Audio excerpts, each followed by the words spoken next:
Hello everyone, आप सभी को राम राम, जय श्री श्याम और राधे श्याम, राधे राधे और सत श्री अकाल। तो चलिए, सैटरडे की मॉर्निंग थी और मैं जाती हूँ शनि मंदिर।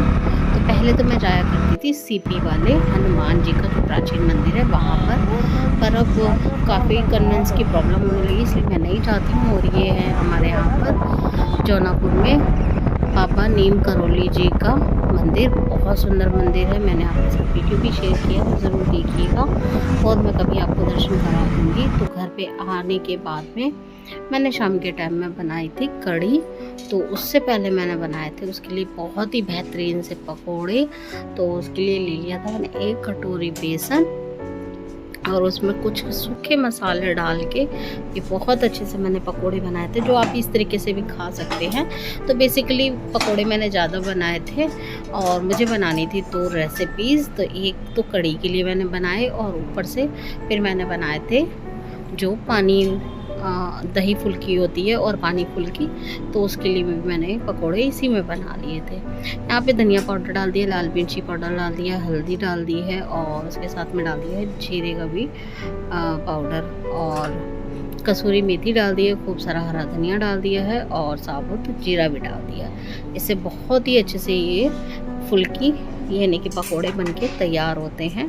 और प्लीज़ वीडियो को पूरा देखिएगा, अपना प्यार और सपोर्ट ज़रूर बना के रखिएगा, क्योंकि आपका प्यार और सपोर्ट दोनों की मुझे बहुत ज़्यादा ज़रूरत है। तो यहाँ पे अब हम थोड़ा थोड़ा पानी करके डालेंगे और इस तरीके से बनाएंगे तो बहुत अच्छे से ये हमारे पकोड़े बनके तैयार होते हैं और खाने में बहुत ही अच्छे लगते हैं। तो मैं थोड़ा थोड़ा करके पानी ही डालती हूँ। और ये लेके आते हैं हम राजधानी का बेसन, तो ये बहुत अच्छा रहता है। पहले तो घर में चक्की थी तो घर में ही पीस लिया करते थे, तो अब तो चक्की नहीं है, तो इसलिए हम बाज़ार से ही लेके आते हैं। और थोड़ा थोड़ा करके पानी मैंने अच्छा सा घोल बना लिया है। और पकोड़े अगर आप बनाकर अच्छे से रख लें और फेंटे बहुत बढ़िया तरीके से बेसन को, यानी फेंटना बोलते हैं, अगर आप विस्क करें इंग्लिश में बोलेंगे, तो ये बहुत अच्छे से बनके तैयार होते हैं पकौड़े। और देखिए इस तरीके का रिबन बनना चाहिए। और थोड़ा सा मैं और पानी इसमें डालूंगी, क्योंकि अभी इसको हम रख देंगे रेस्ट के लिए, तो ये बहुत अच्छे से फूल जाएगा। तो चलिए इनको कर देते हैं इस तरीके से रिबन तैयार। और ये देखिए अब इनको रेस्ट करने देंगे और फिर उसके बाद में 5 मिनट बाद देखते हैं बेसन अच्छे से फूल जाता है। और यहाँ पर ये हमने देखिए बेसन अच्छे से फूल चुका था। एक बार और इसको मिक्स कर लेते हैं। साथ ही मैंने सरसों का तेल रख दिया था गर्म होने के लिए, क्योंकि अच्छे से सरसों का तेल जब गर्म हो जाएगा तो फिर उससे बहुत अच्छे से पकोड़े बनेंगे। और हमारे घर में ज़्यादातर सरसों का तेल ही हम यूज़ करते हैं। पहले तो मेरी मम्मी करा करती थी डालडा घी इस्तेमाल, अब तो रिफाइंड जब से आया तो फिर उसको तो सब भूल ही गए हैं। लेकिन मैंने फिर 2-3 महीने से डालडा ही यूज़ करना शुरू किया है। पर ज़्यादातर मेरी सब्जियां और जो पूजा पाठ का खाना बनता है वो मैं डालडा घी में या देसी घी में बनाती हूँ। नहीं तो मैं बाकी तो सब खाना, चाहे पूड़ी घर में भी खानी हो वो भी पूड़ी पकौड़े के लिए मैंने सरसों का तेल ही यूज़ करती हूँ।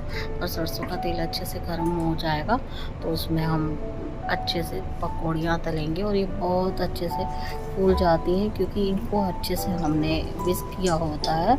चाहे आप हाथ से कर लीजिए, चाहे विस्कर से कर लीजिए, बहुत अच्छे से विस्क करना होता है। देखिए डालते के साथ ही पकोड़े अच्छे से फूल के तैयार हो रहे हैं और बहुत अच्छे लगेंगे खाने में। और हमारे घर में तो जितने बनते हैं उससे ज़्यादा खाए जाते हैं। तो रेसिपी के लिए या कोई सब्ज़ी वगैरह कुछ अगर बनाना होता तो बच ही नहीं पाते, तो इस तरीके से हम लोग बनाते हैं पकोड़े।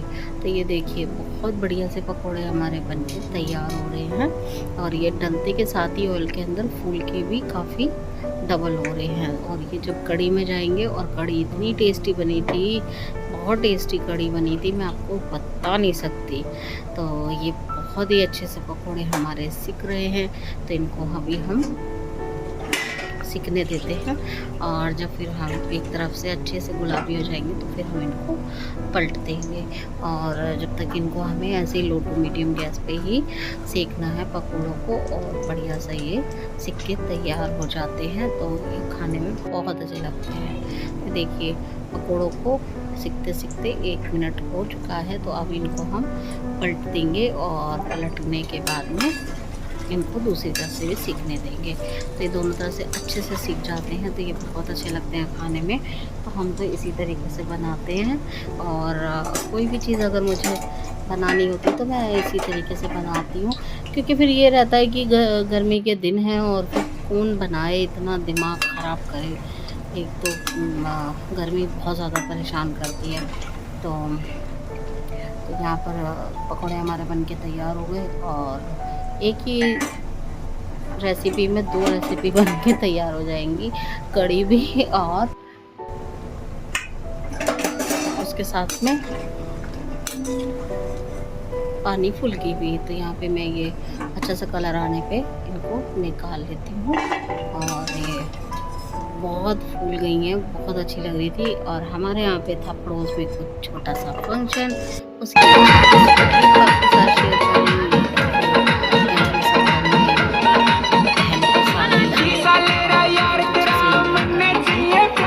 दिन का ही फंक्शन था।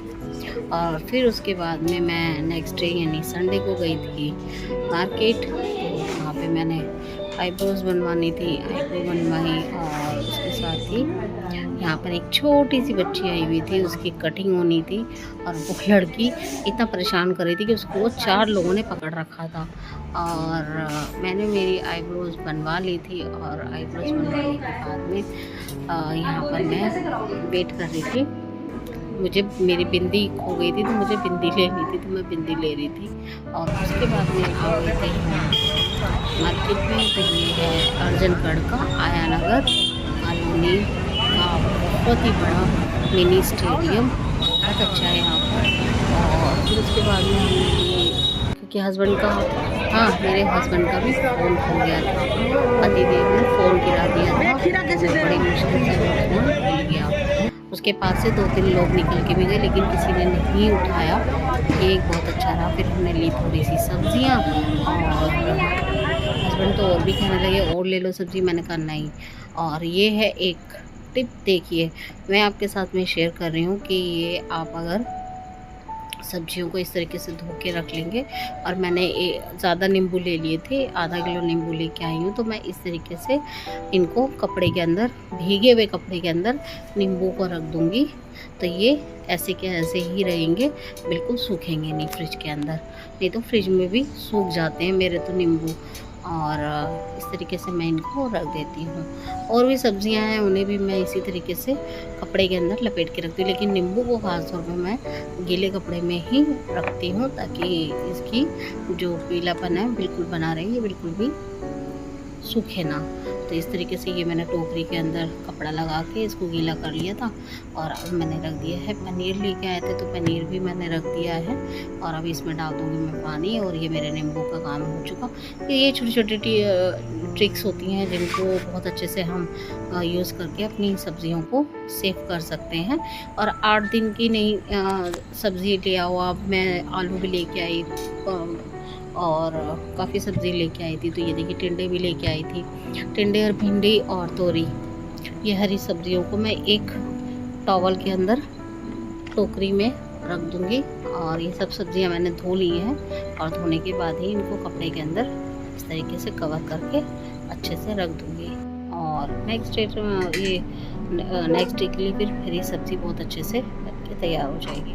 और फिर मैंने बनाई थी तोरी। तो मेरे हस्बैंड को बहुत पसंद है तोरी, और तोरी उनको बहुत ही अच्छी लगती है खाने में। मतलब हरी सब्ज़ी के तो वो फ़ैन है, उनको कुछ भी खिला दो। सर्दियों में तो साग बनता है रोज़ मेरे यहाँ पे। आई होप आपको ये वीडियो अच्छा लगा होगा। अच्छा लगा तो लाइक कीजिए।